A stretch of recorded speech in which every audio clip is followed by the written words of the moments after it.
Welcome back to Gaming the System, the podcast where three intersectional feminists examine gaming through a feminist lens. You'll notice today there's just two of us, that's me, Alex, and Matt, and we're going to talk about God of War. We're going to continue our very excited chat about our reaction to God of War Ragnarok.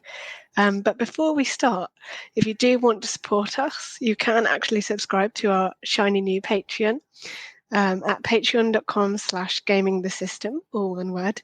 We release a special Patreon-only episode once a month. So if you want that extra, then please do consider subscribing. Thank you.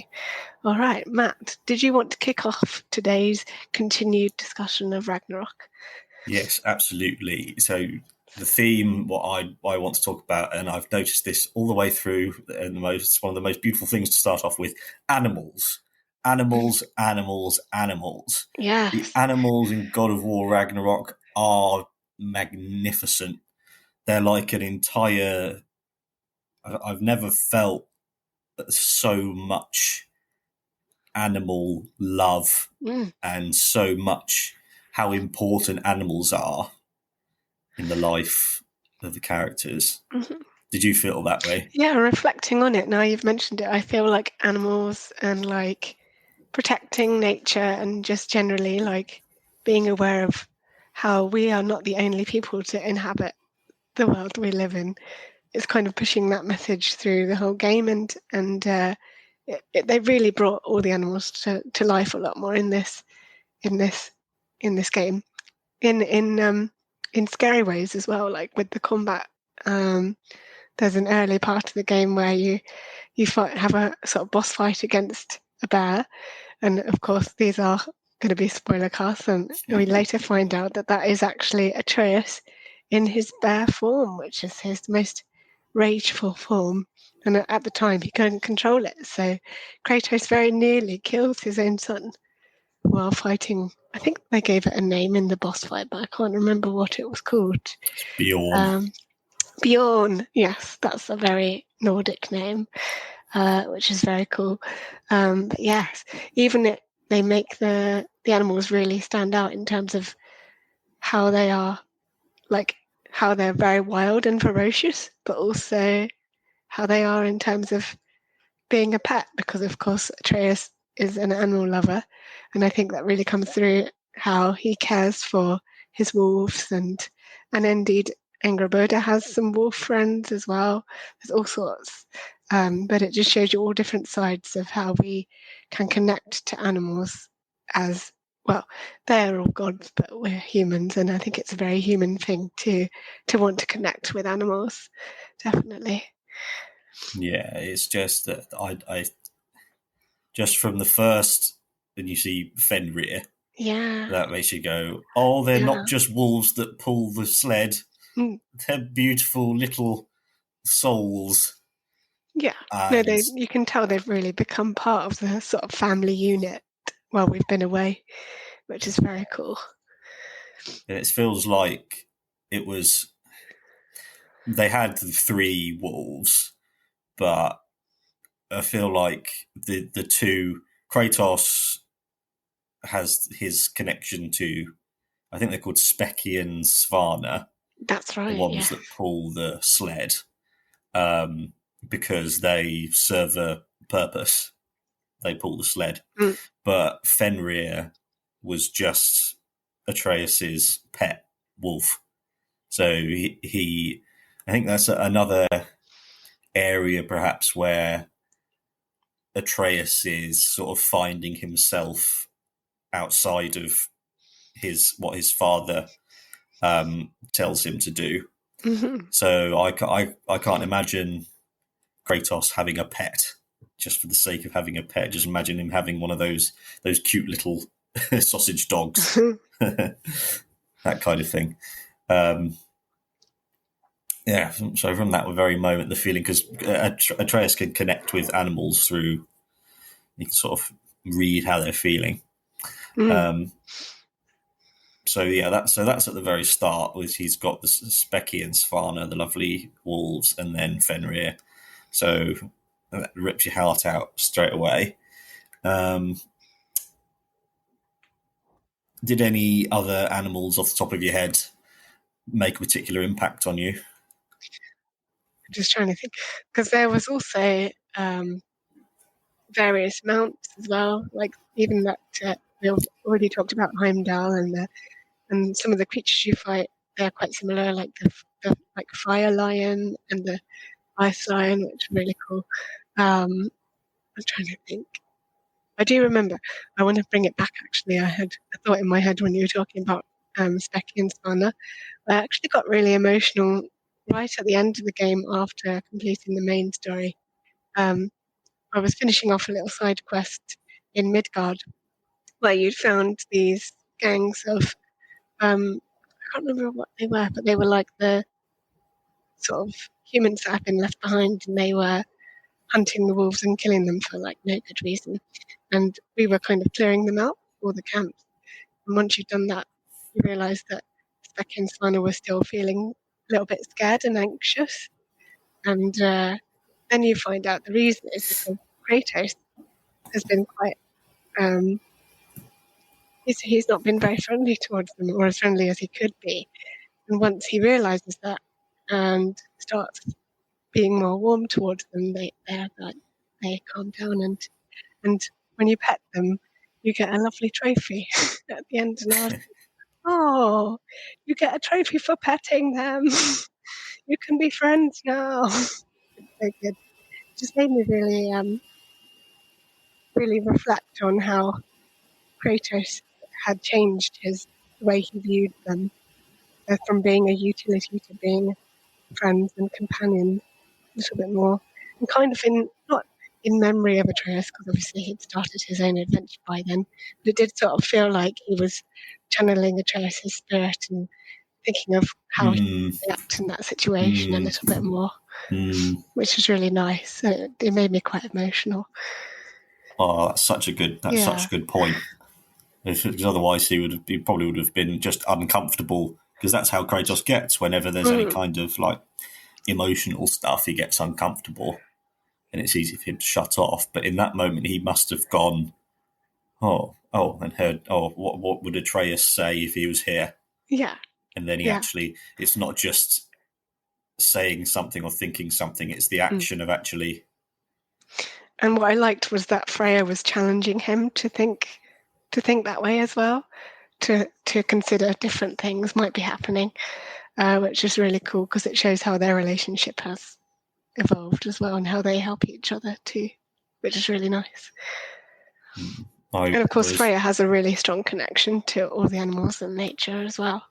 That's I think even from when we first meet her, we of course, that's the thing I was going to bring up. The boar from the first game is an actual human. Well, he's a god. He's a god, and he has the power to transform from a boar back into a man, and then back into a boar again if he wants to. So who we shot in the first game is actually Freya's advisor, which I thought was a very interesting callback. Definitely, that was a nice little story sprinkled in there, because that's part of the Vanaheim quest as well, which is very good.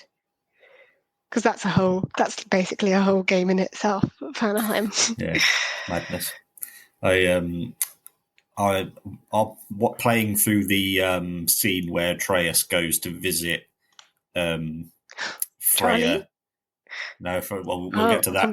Get to that. Freya sat in the Council of the Valkyries, just staring at the fire, sharpening like a fucking psychopath. In the little tent, the boar is lying there asleep. Is it? I didn't even see that. Wow. I'll have to watch that again. Yeah, that's a good spot. Yeah. And what's the name of the boar? It's a very unusual name. Yes. Whatever the boar's name I can't remember off the top of my head, but yeah. I think he's clearly trying to make a move on Sif at the end. Which is funny as well. Yeah. Flirting over the map. Yes, that was a nice touch. Definitely. Since you brought it up, Charlie. Yeah. How could Freya forget Charlie? I know. That was devastating. I felt so sad for him. I wish we could have spent longer in his little house, because we get pulled away by Odin, or at least Atreus wants to go back to see Odin. And we suddenly just have to leave Charlie, and we're like, but who will look after him? And then it's a mystery for much of the rest of the game, until, let me try and remember who it was. It was right at the end, we found somebody and said, yeah, it was the traveller who saved us by jumping off that was the magic amazing boat. also. Yeah, that sequence was amazing in the sky, on the sky boat. And he just leaps off for Vanaheim. And then you spend like the next 10 hours trying to find him. At least we did. It was quite a long time. So many side distractions. But yeah, that was amazing. So I'm glad that Charlie now has a friend and companion again, because he must have been very sad and lonely, especially in Ragnarok. And Fimbulwinter. In Fimbulwinter, rather. Yeah. Yeah. Poor Charlie. But at least Atreus was able to check in with him. I was glad. Yeah. That was, so that's the perfect, another perfect tying up with a bow is the traveller going and sitting. Atreus starts a fire in the house. It warms him up. It's so cute. It was very cute. And Freya and Kratos can go and visit him, and they can just go and sit and chill out there. Yeah. That'd be lovely. Yeah. Well, I've just thought of something when you mentioned about how Kratos at the start viewed Specky and Svanna as only being useful in terms of pulling the sled. When you think about Odin and his relationship to animals, he purely just utilizes them for his own ends and twists them and fashions them into tools of his own making, and sometimes quite grotesquely as well. There's an awful lot going on with his ravens that I don't think I fully understood, but a lot of not very nice things when you do just finally discover all the ravens, with the Raven Keeper as well. That's a whole other story. And the main ravens, trying to remember their names. Is it like, they rhyme, I think. I can't remember. No, but the two big ravens, the ones that basically go and do Odin's bidding a lot of the time and transport him from place to place. Did they have their brains basically rewired or removed, or like their memories taken out? I can't remember what happened. Something horrible. Something horrible, yes. So that basically all their souls were, parts of their souls were taken out or something. So they only live to, all they can do is basically serve Odin and nothing else, which is just shows how cruel Odin is as a person. It just struck me that literally everything you just said is exactly what he does to the people in his life as well. Very true. That just struck me. He twists them grotesquely to get them to do what he wants. Yeah. Oh. Horrible. Yeah. Evil. That's fascinating. And one of the it's so fascinating watching Odin as Tyr now that you know who he is. Yeah. And the first big moment that you go, oh, you bastard, you tricky bastard, is when you've just gone through the Temple of Light in Alfheim. You're trying to get to Groa's shrine because, and that's what so interesting when Tyr, when Atreus sneaks back in, and Tyr and Kratos have been talking. You imagine all the stuff that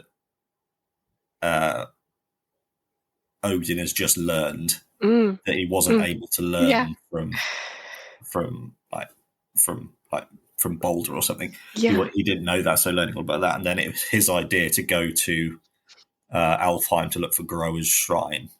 And then, so that was part one. And then they go in and they see Ragnarok.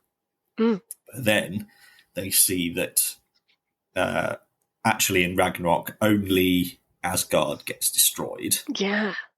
And then I think one of them says, "Oh, what does this mean?" And then Odin as Tyr, he just walks forward like entranced, and he just bumps Atreus out of the way, just bumps into his shoulder as if he doesn't see him. It's just completely, and he goes, "She lied." Yeah. So that was Odin going, that Yeah. damn, that tricky, and then as he stood there, Kratos and Atreus, because they're arguing about who the champion is, Yeah. and Atreus says, "But this is we've got something. We know something that Odin doesn't know." And Tyr is literally standing in the background looking at what they've just discovered. Yeah. You tricky bastard. But so much of the of what you go through in that early part of the game, it's so much more of the situation just feels so much more in jeopardy knowing that it's Odin, even though you know it's going to go exactly how it goes anyway. But imagine, gosh, what's going through Odin's mind must be quite a lot of things. Yeah. It's so sharp. And then another thing later, just that next bit, when they're around the dinner table, Tyr comes up to Atreus and hands him his food and says, "There you go, fit for a champion." Yeah. And then that sparks off Kratos and Atreus in a massive argument. Yeah, I thought that was a slightly odd comment. Now that you mention it again, I'm like, should he be stirring the pot like that? But of course he meant to. And he says, as Atreus walks off, he says, "Forgive me, Kratos, my words were chosen carelessly." He can't resist. This is going to really, they're going to kick themselves later on once I reveal myself. Yes. No. Thinking also, it's just come back to me about animals. There's quite a lot of animals in Jotunheim when you go and visit Angerboda for the first time. One of my favourite parts was spending time with Yala. Is she a yak? I think. Yes, I think she's a yak. What did you think of that whole section? Oh, it was just... it was lovely and relaxing. To just have a game where... So I'd suspended all, like... This is one of those things where it only happens once in a great while this kind of thing comes along. And to just be able to sit back and let it just come to you and just wander around on a yak, not in any particular rush, and trusting that the game knows what it's doing, the game designers know what they're doing, and that they've got they're showing you something wonderful and even more is in store. And just that yak, that lovely yak. So cute. Oh. And it moves so slowly. Yeah. Yeah. So cute. No, it's nice. It's definitely a downtime part of the game where you just go around collecting fruit for like half an hour. I really enjoyed spending time in Jotunheim. It was very cool because you're basically exactly in Atreus' shoes because he has no idea what's going on either. So that was really fun to kind of explore that as well. Definitely. And it's so interesting setting up the future of it. That's the second half of what we'll come back. What did you think of Angerboda's really fast fox type creature? I'm not sure what it was, but they had a race. Do you remember? Oh yeah. Towards the end, and Atreus turned into his wolf form, and then she was riding her little fox creature. I don't know what it was, but that was quite a strange. I mean, it was very cool, but very light and yeah. No, you can forget all the difficult stuff. It reminded me of Journey quite a lot. You know, the bit where you slide down the sand for ages. That part. It reminded me of that because you're kind of racing the scarf creatures in that part in Journey. It just reminded me of that for some reason, because it was quite joyful, like just leaping off, having a run around. Yeah, it just felt all the weight of the world was lifted for a little bit, because that was just before that. Atreus was stressing about not being able to control himself. Yes. And Angbone helped him with that. Yeah. And she's got her little stable full of soulless animals, Yeah. which is horrendous. Yeah. Horrendous. Talking of other pets, I really should have looked up all the names of everything before. No, it's all right. What's the female dwarf blacksmith? Lunda. Her dog. Oh, her dog. Yeah. Oh, So cute. she just sat there with that beautiful face. Yeah. And he's just lying down, just sleeping quite a lot of the time. It's very cute. Very cute. And the entire side quest going to get his pet ball. Yeah. Good tracker. Can smell things from very far away as well, which is good. There's so many different animals. They're not technically animals, but I really loved the tree creatures in Sindri's house, just outside by the They're like gate. mushroom things. And they go whoa, and they run around.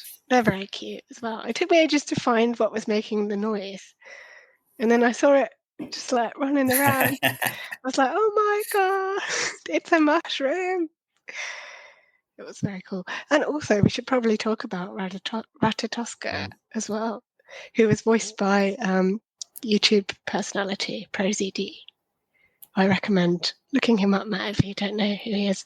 He has done a lot of voice work, a lot of things in things like animes and stuff like that. He's a massive nerd, but very good voice work as well. And he did all the voices of the different aspects of Ratatoska's personality, which is very cool.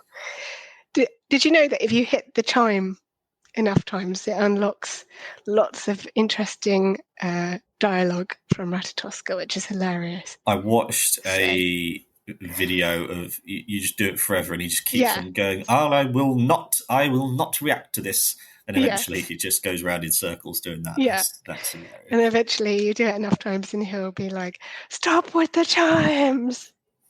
You finally break him. It's very cool. His introduction, where he just jumps on Kratos and is just climbing all over him, and Kratos just goes, "What is happening? What is this? What is this on me?"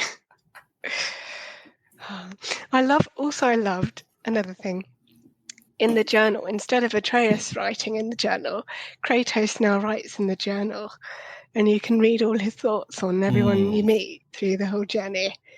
My most favourite entry was his entry on Mimir, where it has a sentence at the very end where it's like, "He is compact and does not consume resources," which just it made me laugh so much. It was great. I was like, you could just hear his voice in your head as you read it. No, I love that we get read in a different voice, read how Kratos thinks about the world and how much more open he is, and how intelligent he was as well, how he considers different situations and things. I didn't really pick up on that as much before, which was very cool. So the word laconic comes from Sparta. That goes to show it doesn't mean you're stupid just because he doesn't talk very much. And I really like looking back at like playing the original games and sort of retroactively putting that depth on him. See, he didn't just enjoy war; he learnt stuff as well. And one thing Kratos said about Kratos talking to Mimir, and I think Mimir said, I can't remember what the word was, but basically Kratos said, "In Sparta, we were taught discipline." Yeah. And Mimir says, "Is that what you want Atreus to learn?" And he goes, "No, I don't want him to have to." Yeah. That's right. That's right. Mm-hmm. And the director of the game, Matt Sophos, he not only smashed it out of the park in terms of the game. The only 2 times I've seen like what he's said in interviews about it are 2 of the most perfectly profound statements about it. One was about Christopher Judge saying he gave every part of himself, which is exactly, couldn't be put better. Yeah. But the best one was, it's a story about a father trying to figure out what kind of father his son needs. Yeah. And I think that should be the raison d'etre of every parent, to think, what does my child need? And because that step gets them, Kratos has to step out of his comfort zone, not doing what makes himself feel safe, not doing everything he thinks, I just need to keep Atreus safe. He says, what does my son need? Yeah. Yeah. That's beautiful. It is. Other ones. We'll talk about World Serpent in another episode, because I've got some theories about that. I think, the 2 most, the ones that were so unique and left a lasting impact were I think they're called half-goofers. Oh, yes. Those massive sky jellyfish. Sandstorm jellyfish. Amazing. That's one of those things where, remember I said about most games have we had this great idea, but we didn't have time to do it. That's one of those ideas. We want these massive flying jellyfishes. Yeah. Did you, when you saw that part where it flies up into the sky, where you're like, oh my God, it's the trailer? Because it was in one of the trailers. I only watched when they released all the images of the characters. I went completely dark after that, so I didn't know anything about it. And so that's one of those things where complete surprise, where you go, whose idea was this? Yeah. And how did they do it? But no, it's cool because it makes you think, oh, that's going to be part of the main quest if it's in the trailer. It's definitely not in the main quest. It's a side quest. So I just thought that was very cool as well. Yeah. And they just mold together and go, billions of little baby ones. And tiny babies, they fly around. Yes, it's very cute as well. And then there was that really awkward part where Atreus was talking about them mating and stuff, and he was trying to phrase it in a certain way. And it was all just oh, how is this conversation going to go? We're having that talk. But yeah, it was very cool. There were all sorts of little moments like that in the side quests where they were just having normal conversations that you would have with your parent or whatever else. It was very much it didn't feel sort of stilted, or it felt natural. It all felt like all the conversations during all the quests were very natural between the characters, which is one of the things I really liked. Absolutely. It felt like everything they're boring relationships. They exist, but they've created such rich relationships that once you've created a relationship like that, I imagine writing is far easier. Yeah. You go, oh, that's what they say if this happened. Second penultimate one was just remembered. Yeah. Ratatoskers, the 4 the stags from the World Tree. Yeah, they were very cool. Yeah, they were different seasons, weren't they? And then you got to hear, every time you go to the journal, there's a little entry where I think it was Kratos explains when Faye told him the story of each one before she died, which I thought was lovely as well, because it was touching back on past memories. Yeah, it's beautiful. But the crowning one of all of it, the lungbacker, the whale Yes. that Mimir Yes. Chained imprisoned. and then freed. Yes. That That was was one of the. amazing. That was amazing. It was one of the very early quests in I can never pronounce it. Svartalfheim. You could do it. I guess you could leave it to later, but I did it as early as I could do it because you were given the option just after you've done your first part in Svartalfheim. And like you just uncover so much more about Mimir's past, which is very cool as well. I think we delve a lot more into things we didn't know so much about a lot of the characters in this game and really flesh out their stories and aspects of their lives that we didn't know about before, which is very cool. And seeing how Mimir wants to right his wrongs as well, which I think is influenced in a large part by Kratos wanting to right his own wrongs. And I guess them both inspiring each other to be better, which is very cool. Yeah. I played it. Yeah, it's one of the first ones. It just takes you by surprise when it goes bong. You get the Atreus to shoot the drum, and this fucking whale appears out of nowhere. It's huge. And you go, and then you see the chains on its wings and on its fins, and it looks so painful. So sad. Like that. And yeah, you're right, because in the first game, Mimir's just this jolly, happy head. And this one, he felt terrible about it. And I thought, after I'd finished, I thought, I wish I'd gone through that with Freya to see what she says. And she's a lot more